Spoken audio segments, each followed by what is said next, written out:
Hi there everybody, and welcome to another video. Hope everybody's well and keeping safe. On today's video I'm going to be changing this steering part here of my CLK. So this is the 2002, and this part it's called the drag link.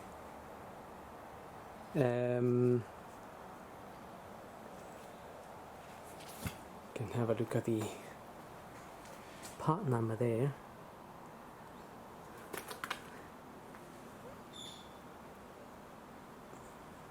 Now I have seen that there's a lot of these parts on the internet for sale, and some of them are very cheap, so I guess there's not much to it as such, but I did want to get one that has maybe because this one has got the track rod ends on it, but I also thought if you get a good make like this, then you also have better bushes and better rubber on it, whereas the other ones are really cheap.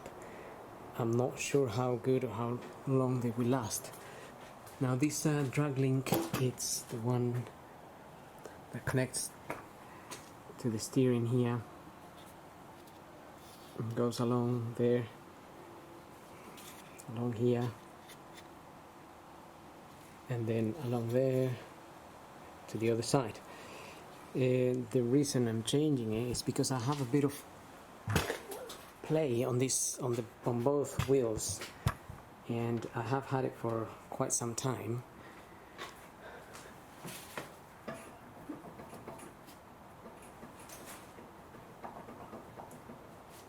And so the play is only sideways here, and I have had that for some time, but it's getting a little bit more intense. So I have traced that play to, I believe, this bit of the link here. So not the track rod end, which would normally be one of the bits that has play there. But I also thought it might be in here or even here, but I can now feel the play a little bit more in here, there, and on the other side. Both wheels have some play. So I just want my steering to feel a little bit more sturdy, and also I have an MOT coming along soon, so I might as well get that done. I've had that part there for months sitting there now, so I think it's time to get it sorted. So the first thing I'm going to do is I'm going to remove the wheels. Okay, so for the track rod ends we're going to need 18 mils socket or a wrench spanner to remove that. So I'm just gonna try to lose these ones here. This one and the one on the other side, I soaked them with a bit of WD-40, so hopefully they can come out without much drama.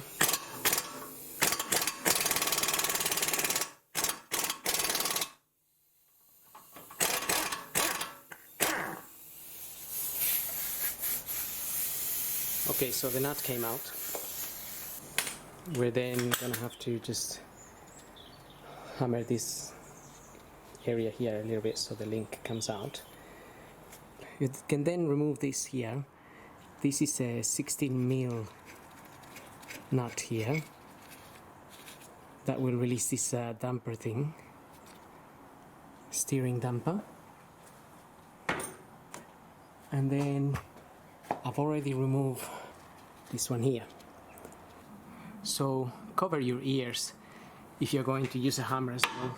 Just gonna also cover your eyes because sometimes bits of metal jump. So I've got my glasses and I got my ears covered. That way we just avoid any injury, and we don't have to go to get any treatment.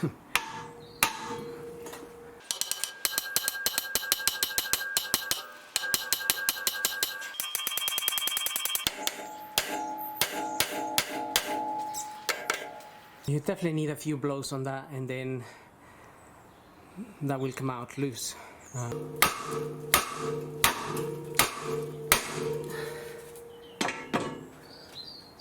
So to remove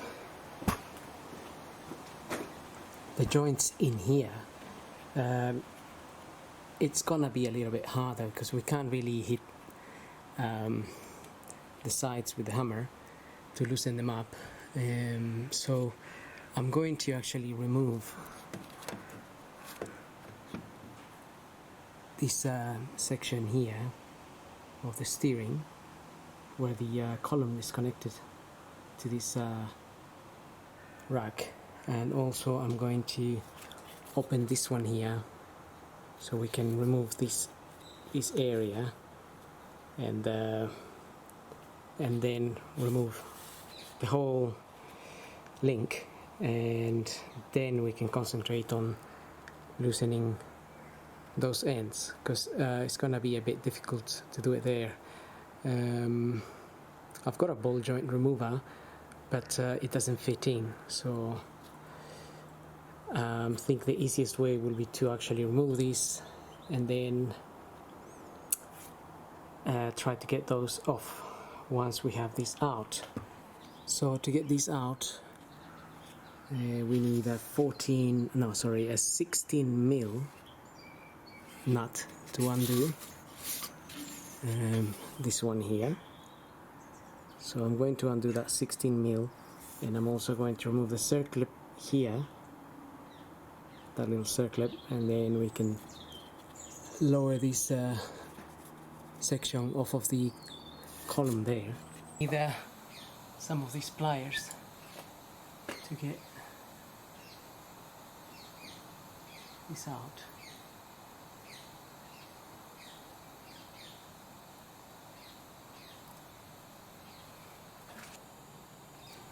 So I'm just going to undo the 16 mil that's sitting in there.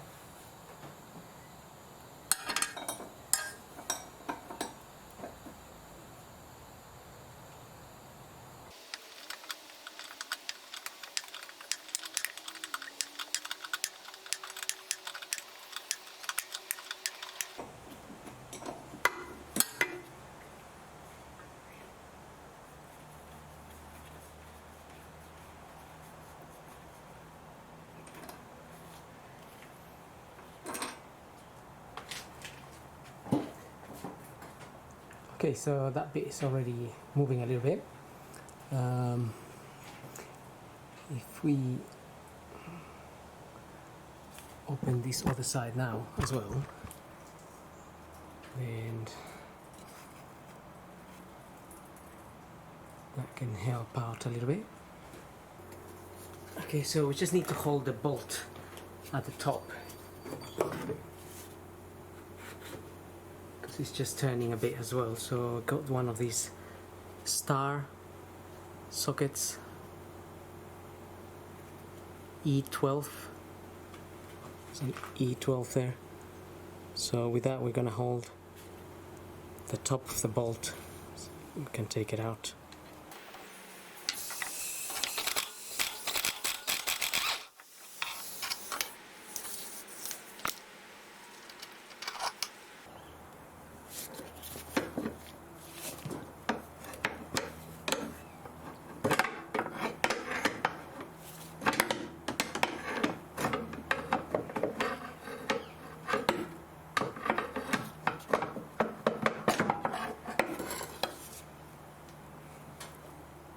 Okay, with that bit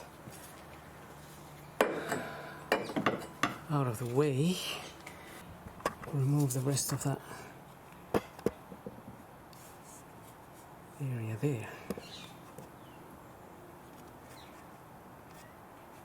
So I just got something like a screwdriver in between that area there where the bolt passes through, so that opens the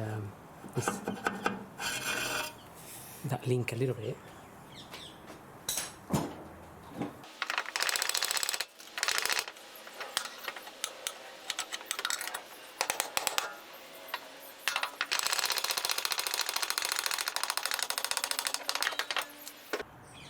Okay, that's out. Now we need to hopefully be able to slide it to one side or the other so it comes out one end or the other end.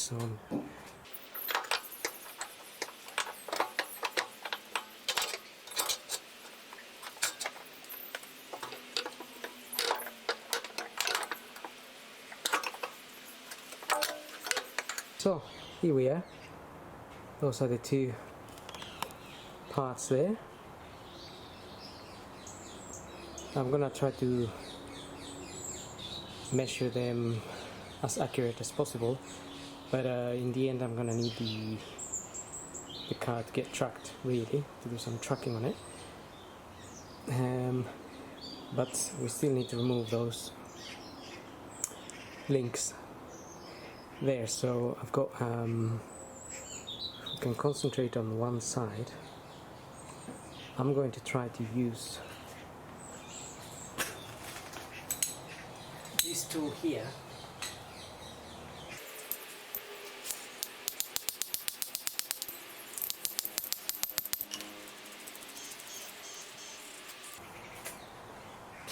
So I couldn't get that tool in while this was in the car. It's really hard, so now I need to press on that, tighten that bolt, and then hopefully that's going to push the joint out.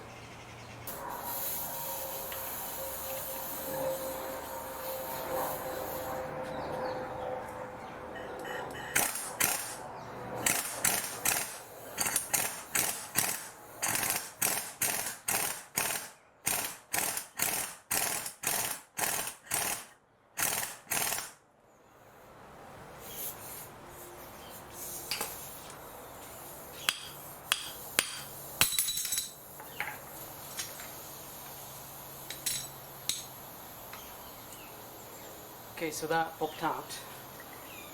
Okay, what we needed, and I have to do the same with the other side. So same procedure, I'm just gonna go ahead and do that.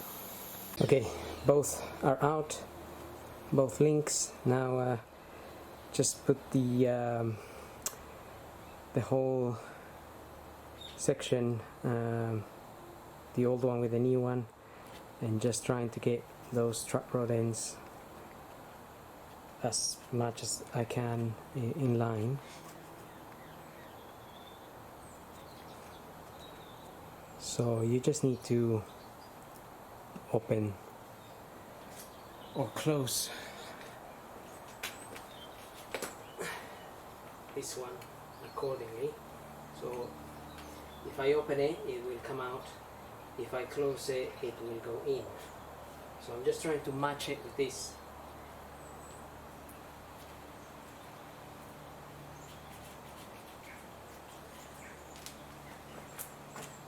As much as I can, but it won't be obviously as accurate as it can be. That's why we'll have to do some tracking of the car. So once you think you have a fairly matching size on the track rod ends, then we can fit those other bits. So I can go ahead and fit that in there, and this can only go in one way, so it won't go this way all the way. It will just it can only go all the way in one way, because the other way, because it's a little bit tapered.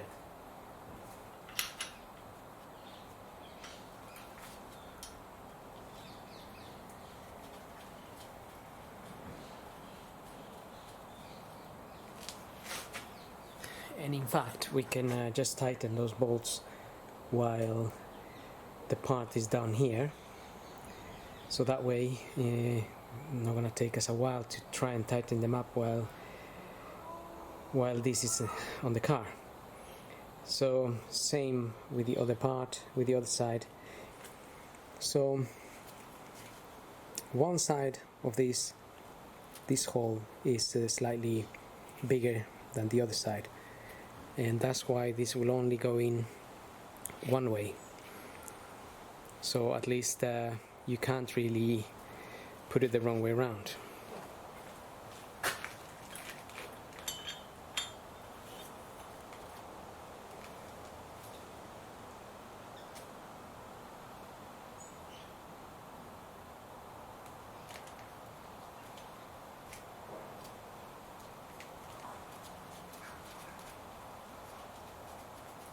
And also this one fits on this side and not on that side, so just remember this part here. That part is where the that damper bolts into, so you need to fit that bit that connects to the steering rack column on that side. So now I'm going to tighten those nuts, and I'm going to feed the steering back through the through that area there, and then and just refit all the nuts and bolts. Really, that will be all that is left to do. There shouldn't be any complications really, apart from the nuts. Sometimes when you're tightening the nut, the ball joint also turns, but there should be some either a Torx bit or something that you can fit in the middle of the little ball joint bolt, and then you can tighten the nut, so it shouldn't really be a problem. Okay, so here's the whole link now fitted.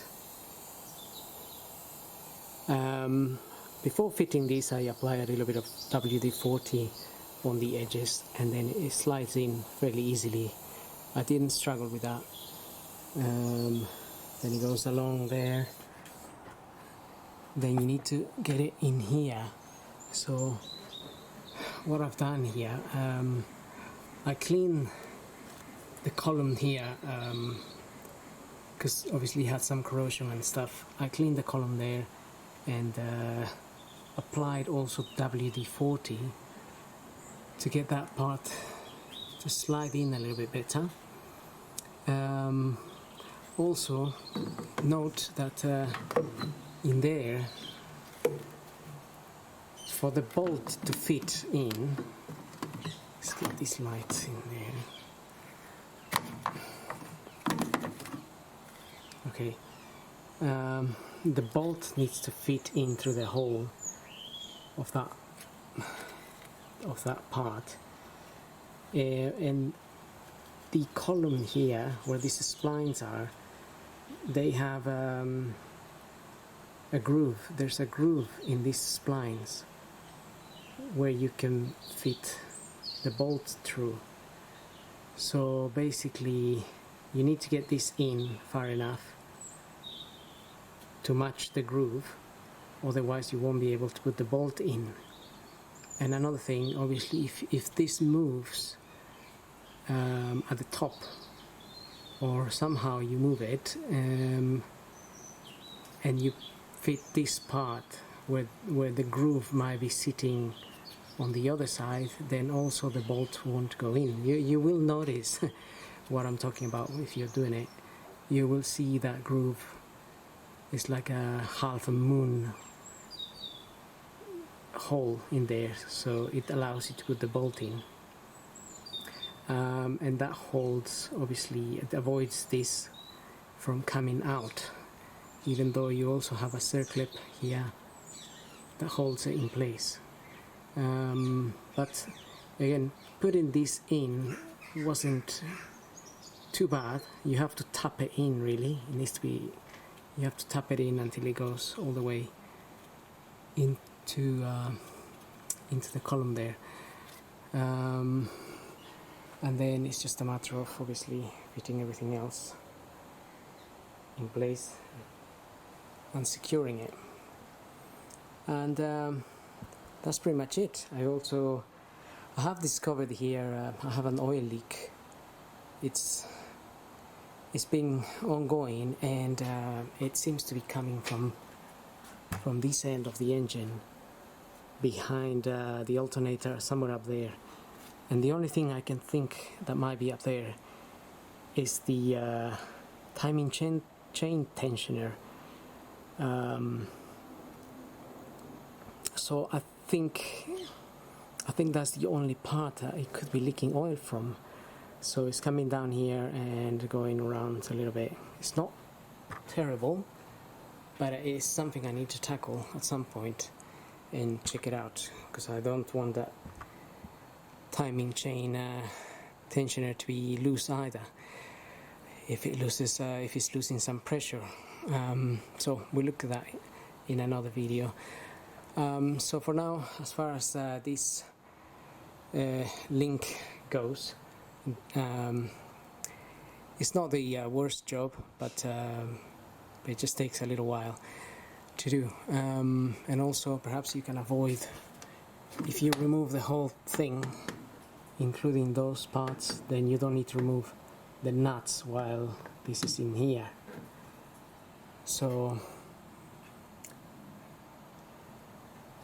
that's it. And anyway, I hope this video helps. Thank you for watching, and don't forget to subscribe.